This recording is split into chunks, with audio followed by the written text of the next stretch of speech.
একদিন এক বনে এক চালাক শিয়াল খুব ক্ষুধার্ত ছিল। সে খাবারের খোঁজে এখানে ওখানে ঘুরছিল, কিন্তু কিছুই খুঁজে পাচ্ছিল না। অনেকক্ষণ হাঁটার পর সে একটি আঙুর বাগানে পৌঁছাল। পাকা রসালো আঙুরের থোকা দেখে তার চোখ আনন্দে ঝলমল করে উঠল। আঙুরগুলো উঁচুতে ছিল, কিন্তু শিয়াল ভাবল, এই আঙুরগুলোই আমার ক্ষুধা মেটাবে। সে আঙুর ধরার জন্য লাফ দিল, কিন্তু আঙুরগুলো এত উঁচুতে ছিল যে সে সেগুলো ধরতে পারল না।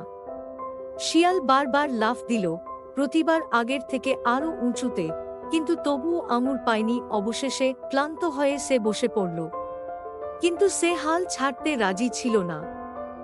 সে বলল, আমি শেষবার চেষ্টা করব। সে একটু পিছিয়ে এসে দৌড় দিল এবং সর্বশক্তি দিয়ে লাফ দিল, কিন্তু এবারও সে আঙুর পর্যন্ত পৌঁছাতে পারল না।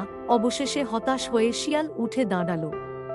আঙুরগুলোর দিকে একবার তাকিয়ে সে বলল, আহ, এগুলো নিশ্চয়ই টক, এত কষ্ট করার কোনো দরকার নেই।